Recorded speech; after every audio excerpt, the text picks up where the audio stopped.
Hi, everyone. Welcome back to the Elevate podcast, the thought leadership platform designed for behavioral health executive navigating growth, innovation, and impact. Today, we're exploring one of the biggest leadership challenges in behavioral healthcare, which is how do you scale without losing your soul? As more organizations grow, maintaining a strong culture becomes harder. More locations and more people create greater complexity, making intentional leadership more important than ever. So that raises a few questions. So how do you preserve your leadership culture while scaling?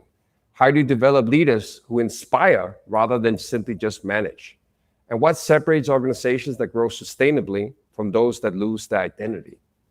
Joining us to answer these questions is Todd Stumbo, Chief Executive Officer at Thoroughbred Wellness and Recovery, a 6-location behavioral health organization built on servant leadership, people development, and a culture-first principle. Drawing on nearly 2 decades of experience in clinical, operational, and executive leadership, Todd believes that the greatest competitive advantage isn't a treatment model, it's the people and the culture behind it. So if you're a CEO, a founder, executive director, clinical leader, behavioral health executive, looking to grow your organization while protecting the culture that made it successful in the first place, today's conversation is for you.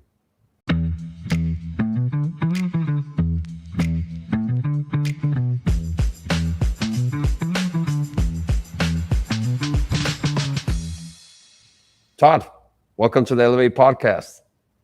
Hey, thank you all. I'm happy to be here and excited for the conversation. Likewise. I think most folks in our industry, they have either seen you in any of your publications or your thought leadership content that you publish on LinkedIn frequently. So I'm excited about picking your brain a little bit more on what has made your facility successful. Let me start it off with this because I think looking on paper, you've accumulated more certifications than most people do in a lifetime. And I'm curious, like when we're talking about leadership and people, if I were to ask your team, what is Todd Stumbo really known for? What do you think they would say? Well, what I'd hope they would say is that I truly see people. I believe in people before they'll believe in themselves a lot of times. So it's one of those ideas of the same token, I push people to be much better versions of themselves than maybe they thought were possible. And oftentimes that can come off as I hold a pretty high standard. Because I know for me in my life and my experience, if it wasn't for people around me that believed in me before I could believe in myself, I wouldn't have grown as much as I have. So to me, I think they would look and say, hey, he was real with us. He never asked us to do anything he wasn't willing to do. And he saw who we really were. That's what I would hope they would say. I think that resembles true leadership. So I would agree with those characteristics. And let me ask them on a follow-up interview.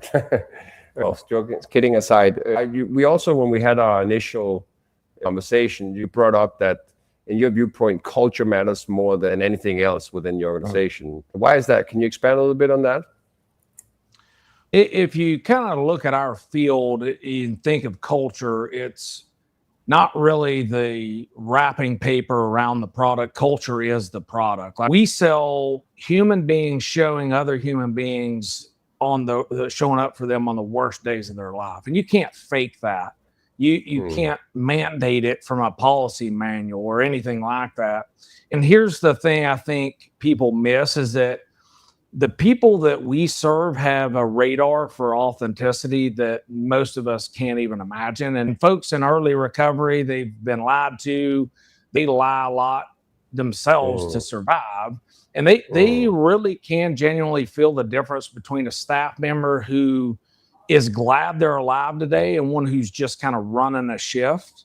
Feeling that to me is culture. It's what happens when leadership isn't in the room, and whatever your culture actually is, it leaks straight into your client care. You have to have the best clinical model in the state, but if the culture is toxic, the model is not going to save you. And so for us, the culture is that active ingredient. Yeah, I wholeheartedly agree. And so I think it's well known that culture starts from the top and trickles down. From your experience after nearly 2 decades in this industry, what has been some of the elements of leadership that has surprised you the most within your own organization or other organizations you've been exposed to? I'd say probably the biggest surprise was learning that leadership almost had really nothing to do with me having answers. Because early on, like a lot of young leaders, I thought my job was to be the smartest in the room, the most capable person in the room, have the plan. And what I learned is that the higher you go, the less you actually do with your own hands. And the more your only real job is to develop other people. Your output stops being your work and starts being your growth, if that makes sense. Yeah. And I'd say the second surprise was probably even more personal. I'd spent years thinking that recovery was something I had to manage carefully around my professional life, like keep it in its lane, because you get told that all the time, is don't let your recovery get into your work. And what I discovered is that the very thing I thought could have been my biggest liability turned into being my greatest leadership asset. When I come to people from a place of brokenness instead of hiding it, people tend to lean in. That vulnerability isn't the opposite of strength in this work. It's the doorway to trust, really. And that genuinely surprised me, and it kind of reshaped everything for me from a leadership standpoint. I like that. Can you try to give us does any examples come to mind that you could share? Like, what does that kind of vulnerability look like, where it's actually translated into a strength and building better rapport or better outcomes for your patients? For me, in my experience, at about 12 years sober or so, I just got named CEO of a facility. I'm starting to graduate college after 20 years. And all of a sudden, my wife at the time walks in and says she wants a divorce. And so here my world starts to implode, because the script running in my head that I didn't know, it was subconscious, was if you get a divorce, you're going to lose everything, die, and go to hell. That was a subconscious program that got instilled in me at a young age. So now I start to run around as this leader in panic. In a sense, I'm working out 3 times a day. I'm basically running from experiencing God. And I go to On-Site Foundation for 3.5-day leadership experiential work. And that's where I actually found out what growth and sobriety really are, is you don't ever achieve it. It's a constant process that you're going through. And in that 3.5 days, I sat and watched all these other men expose themselves, get vulnerable, and talk about struggles. And that final moment when I had an opportunity to get up there in 45 minutes, my entire life changed with the relationship I had with what I choose to call higher power. And I brought that back. And ever since then, with the staff, I teach that. I use it in trainings and a lecture. And I go much deeper, obviously. But vulnerability to say, look, though my life looked like it was all put together on the outside, on the inside, I still had stories that were being told that were causing self-destruction. So constant growth, no matter what position you're in, a facility, a company, in life, is vital to your experience with the people around you. So for me, it's constant vulnerability of where I'm at currently in my life. Now, I obviously know where to share what, not just emotionally vomiting on people, but I can sit with a staff member that's struggling with something, and I can relate to it by looking at my own life. Is there a struggle? I don't just sit and shake a finger and tell them we need to be doing this. I literally can look and say, hey, I totally understand what that feels like. So to me, it's just a way of life now, if that makes sense. Totally makes sense. And I think it comes strong through I would encourage everybody who's listening to follow you on LinkedIn. I'm somebody who struggled myself with addictions. Listening to many of your videos, it's very true that you're speaking from experience, you're speaking with authenticity, and you're making yourself vulnerable, referencing to different situations. And I think, as probably I can imagine, from a patient acquisition, branding, marketing standpoint, that's been very advantageous for you as well, to not only use it in a clinical setting from a treatment perspective, but even translate it into the front end from a marketing standpoint. Is that something that you realized, or was it intentional, or just happened intuitively? No, those moments in life where you feel like God's telling you to do something, like pushing you. And so I used to man, I didn't want to video myself and put it on social media. I was terrified of that because you see the critics, and you see the harsh language that gets said about people. So over time, what I realized is to truly put myself out there to try to share the things that have altered my life in a dramatic way and really engage people and say, look, I've had the problem and here's kind of what I think on it. It takes the risk. It's like, if for me, the power I choose to serve even says, if you choose to follow me, you will experience heavy criticism. And so that was just a piece I had to get over, is like, what if my vulnerability and my fear of sharing impacts the one person that is on the edge of their bed contemplating suicide and they choose not to do that? Like that fear, it's worth taking that chance. And over time, I've just got more comfortable. I don't do it for marketing. I do it because I feel called to do it. Now, the current series I'm doing, the 111 days on how to be a coffee bean, I just committed to doing 111 days straight because that is a difficult thing to shoot a video every day. Because it's literally me every day having to remember right before I get in bed. I'm like, oh man, I forgot to shoot the video. I got to go do it. And it's the reason I did that was not only to share a message, but to show discipline. Because there's days I don't want to do this. I don't want to shoot the video, but it's a discipline. And that's what spirituality really is for me, is a discipline that you have to learn to practice. Yeah. Muscle that keeps getting stronger. And then I think it relates to so many other areas in life, but specifically in recovery is so important. So yeah, thank you for leading with that. So you 6 locations, 100 plus head count, if I'm not mistaken, right? Close to 3. Okay. Yeah. So you must have a very large staff where you 205 staff. Yep.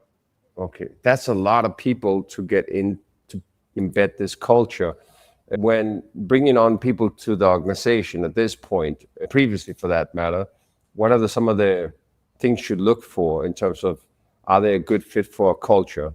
Are they just looking for a paycheck? At a certain size of company, I know from experience, it becomes difficult to keep maintaining cultures and the right hiring profiles, etc. Can you share a little bit on what you look for in your process? Yeah, I mean, you're talking about the idea of somebody just coming in looking for a paycheck. Well, time tells the truth. You can't fake purpose over a long stretch, because purpose shows up in the unglamorous moments when nobody's watching. There's no overtime in it.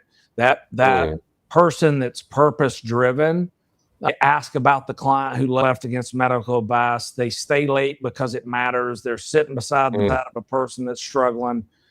It's something like that. They do the small, invisible right things that nobody will ever put in a performance review.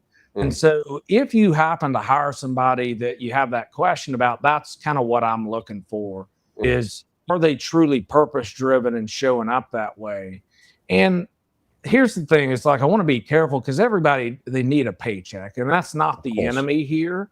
And I think our industry frowns on the idea of talking about helping people and money. And I think that's just, to me, it's inappropriate, because people that do work that help people, they should be paid for it, just like a doctor.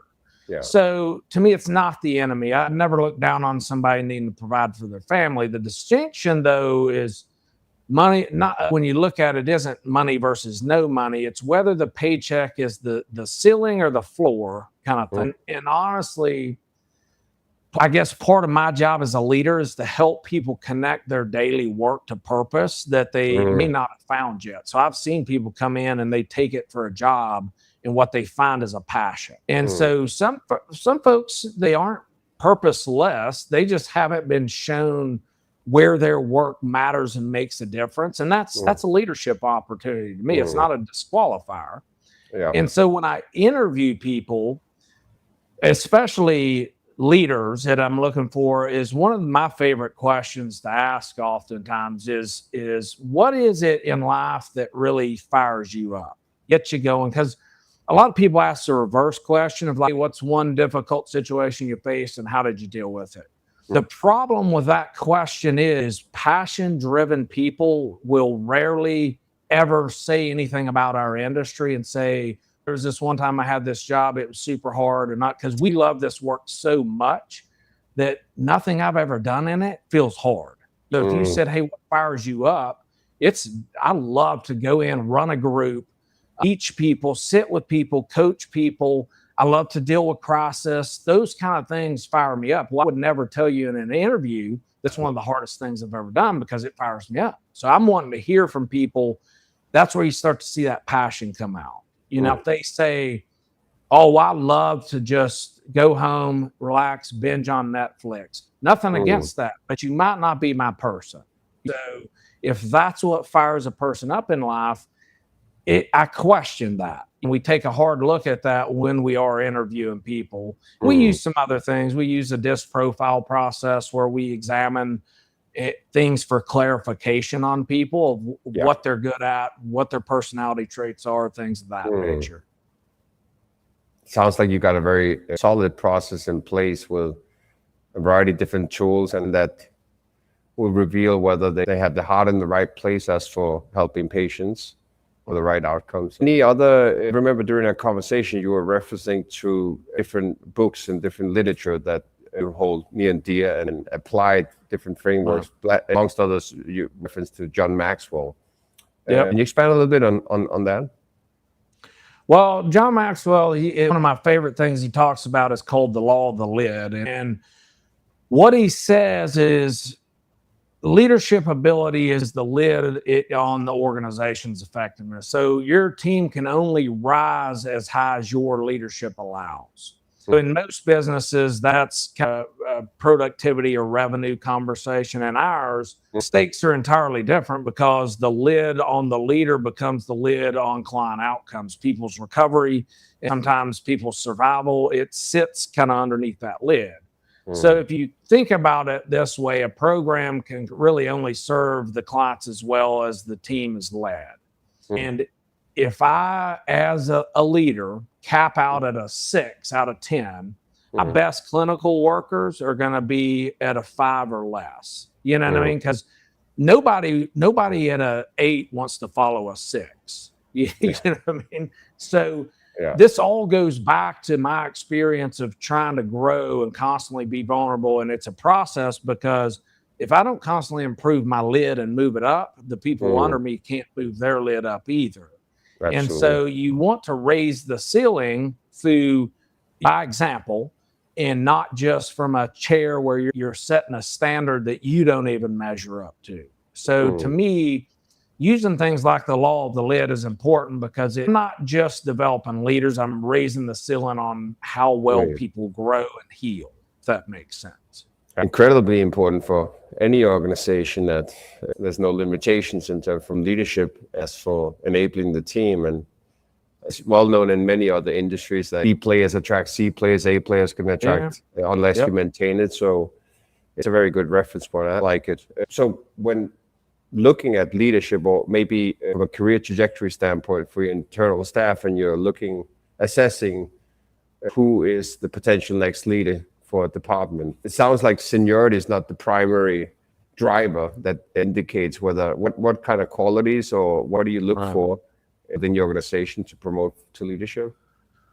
First of all, what I would say, because I had this backwards in my career, is promoting on tenure alone is one of the most common things, and really one of the most damaging mistakes that I've seen in our field, and I've done it. I'm not sitting here shaming people. Tenure is not leadership. They're completely different set of skills, and when you take your best clinician, you make them a leader simply because they've been there the longest, you risk a double loss. One, you remove your greatest clinician from the work that they're gifted at, and you install them as a leader who never really developed for that role.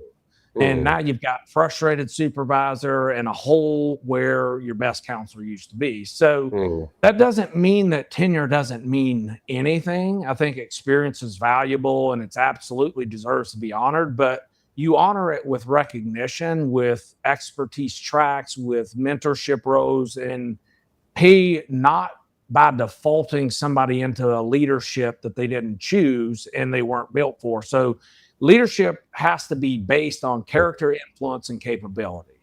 Served as a number, leadership is more of a calling, and the two will sometimes overlap, but it's not necessarily. Seniority is great, but there's always a cap on seniority. It's not going to get you to the next leadership role.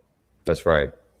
Actually, I think you alluded in a previous conversation, you were telling me about a story of moving a nurse into hospitality after helping him discover his real purpose. Can you expand a little bit on that scenario and what that taught you? Yeah, no, it's probably one of my favorite stories in my 20-year career. I'm not the only one, but this guy, he worked for me at another facility. Phenomenal guy. Probably one of the most competent nurses I've ever met. I was educated as one of the highest ranking nurses you can become. And he was an LPN, but he had been trained as an RN, studied as an RN, and he failed the RN exam. And it rattled him. It put him in a state where he kind of wrote it off. It's just not his thing. I'm not going to do it again. And he stayed in a box. It's like, where does my life go now? You know what I mean? I've dedicated all this time, all this money into becoming this thing that now I'm not ever going to go try to attempt to do again because I failed at it. So when we started Thoroughbred, I recruited him. He came over, and I quickly saw the unhappiness following. So he's in our nurses station doing a great job taking care of our guests, but I could see the unrest. And so we sit down one night. I actually was leaving. He comes in my office with two other people just to chit chat. And I'm like packing up, ready to leave and go to the gym. And I still get chills talking about it. It was like God sat down in the room, and I just, for some reason, put my bags down and engaged him in conversation. And it ended with, look, man, here's the deal is I'm going to give you 3 months to study and then test for this RN again. And if you don't, you're fired. Like there's not a question about it. You're done. And I don't care if you pass. I don't care if you fail. None of that matters. What matters to me is that you look me in the eyes right now and you say that you will give your very best over the next 3 months to study, train yourself to go take this test. Again, the outcome doesn't matter. It's about the process. And if you do that, and I believe in you and believe that you did your very best, then I will pull you out of the nurses station. I'll give you a role that really lights you up, makes you on fire, makes you feel good about what you're doing. And so over 3 months, he downloaded apps, he studied all this kind of stuff, and he goes and takes that test and he passes it. He becomes an RN, the dream that he always had. And that next day was the last day he worked as a nurse. We moved him into hospitality as the director over our guest services is what we call it. And now he gets to roam around. He's not stuck in one spot. He loves to move. He loves to work on things. He loves to create. And so now he's in his space. He's in his lane. So when you look at leadership, it's being able to identify where people are good at, but also not sell it short and make them hold to a responsibility they committed to. So I see it so many times. People come in and they'll take a job as a tech. And then 3 months in, they don't really like this. I think I'd do better in admissions. And so you move them to admissions. Then they do 3 months into that. So to me, as a leader, my job is to hold people accountable. So we have a policy even that says you can't jump jobs. Once you get hired is when you got to stay in it for minimum 6 months. And then to get out of that and transfer somewhere else, multiple directors have to be involved in improving. So it's just one of my favorite stories to teach, you know, and say, like, he took a guy and saw what he was capable of doing. He didn't believe in himself. And I put a vice on him that was so severe, either do this or you're fired, that it forced him. And that doesn't work with everybody. So don't get me wrong. That's where the disc analysis comes into place. That type of technique, but with him, I knew him well enough that this is going to light a fire under him and force him into a situation where he's got to go do this. And so now, man, he runs our day-to-day, the guest services, making things run. And whether it's 2 o'clock, there's cookies put out for like whatever it is, light bulbs out, and he handles all of it. That's powerful. That's really powerful. That's a great story. So let's shift gears a little bit, Todd. I'd like to pick your brain a little bit on the future outlook of behavioral health. Given your 2 decades in the industry and your many experiences, if you were to sum it up, number one, what concerns you the most about the future of behavioral health, and what excites you the most, secondly? That's a great question. I think the first thing that concerns me probably the most is the commoditization and financialization of care. So as more capital flows into the space, there's real pressure for people to chase margins over mission. And there's nothing wrong with both. But when you chase one over the other is when companies become unhealthy. And the other piece, they're designed to optimize for census and billing instead of the outcomes. Again, I'm not saying one is better than the other. What I'm saying is they have to be mixed together. It has to be a cog that moves a wheel all together. See, reimbursements from insurance companies keep getting tighter, which squeezes the staff and the culture that makes everything work. And every bad actor out there who treats this as an kind of extraction business doesn't just hurt themselves, they hurt their own clients. They erode trust with the public, and they invite this kind of blunt over-regulation that punishes the good operators. And my deepest concern is we lose the human element in the name of scale. So what I've tried to do with Thoroughbred and our mother company now, CultiPoint, is show that you can scale. We got to close to 300 beds, 205 staff, 6 locations, and you can do all that and provide top-level care at the same time being profitable. There's nothing wrong with all of that, but it's when one outweighs the other. If you put profit ahead of care, then the problem is you got mediocre and you're not doing the work you really should do. If you put care completely over profit, you shut down.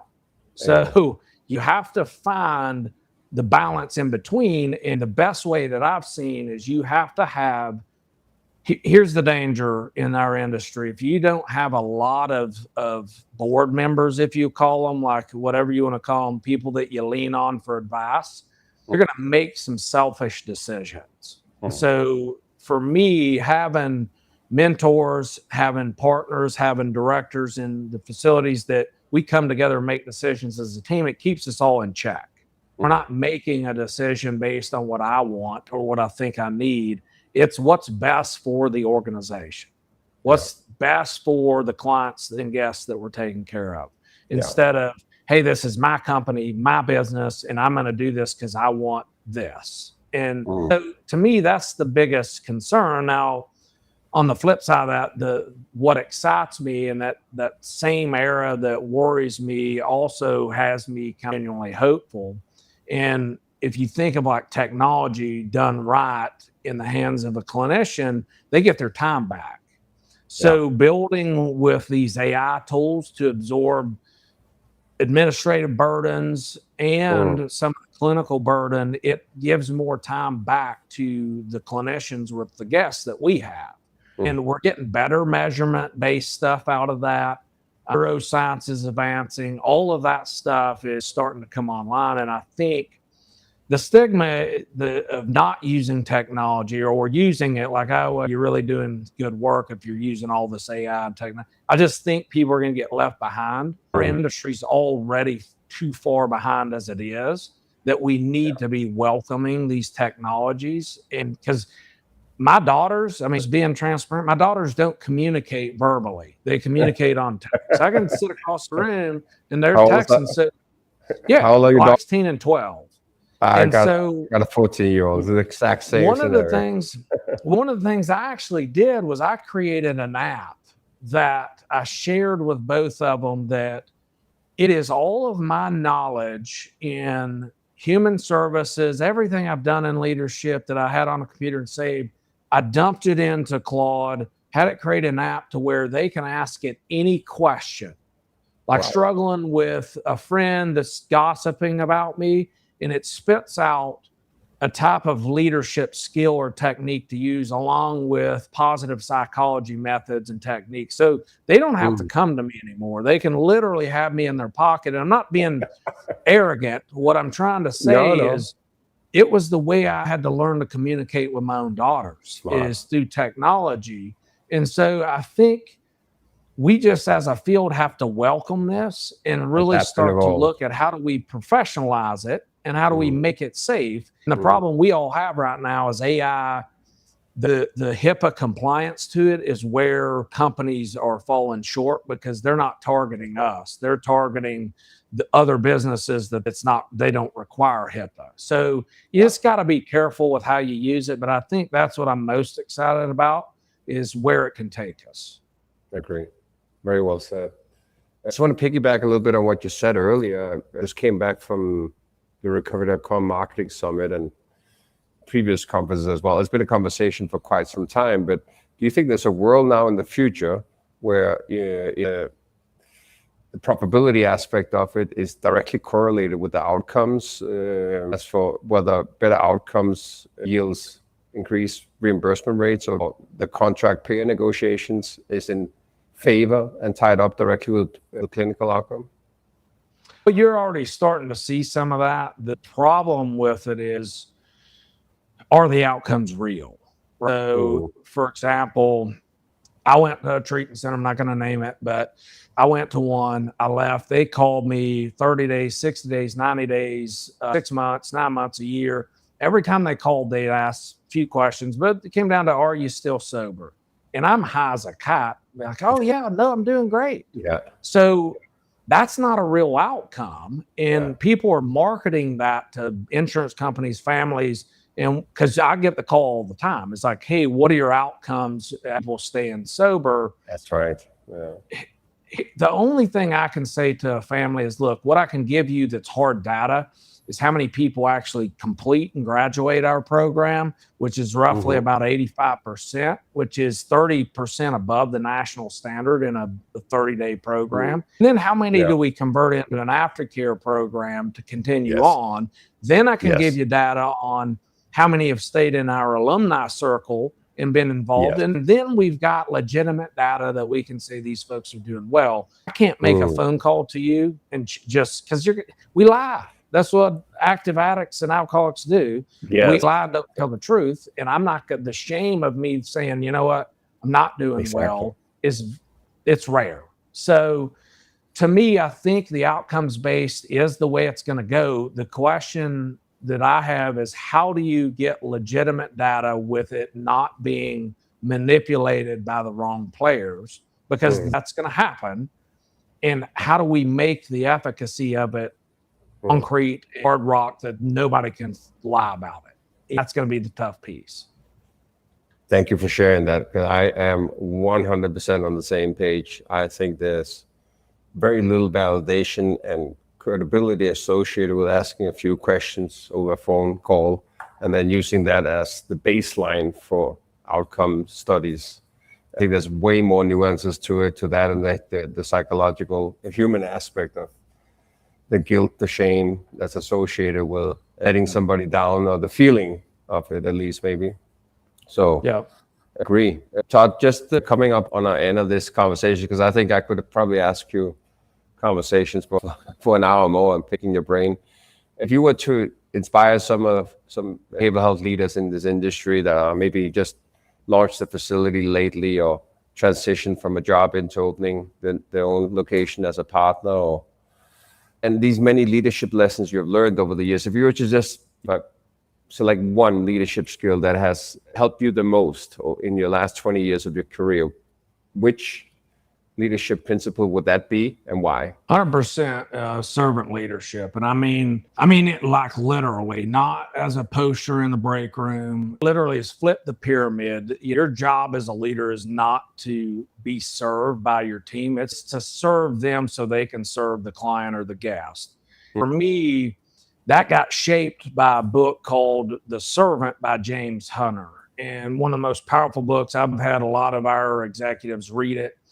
And there's several other ones, but that's the one I hung my entire career on, was The Servant. And it taught me that authority is built by serving. And the reality of it is that's one of the deepest leadership skills in the world, because when you serve, you experience a level of empathy and hearing people that you won't get anywhere else. You won't get sitting in a room in a meeting. You'll get it when you're running a tech shift with a tech and you're seeing what they're going through. And I think if every executive did just one thing, it would be this, is to take care of your people as people and not as resources, because that's what we do. I hear it all the time. HR people talk about, well, people are your best resources. They're people. They're not resources. They're people.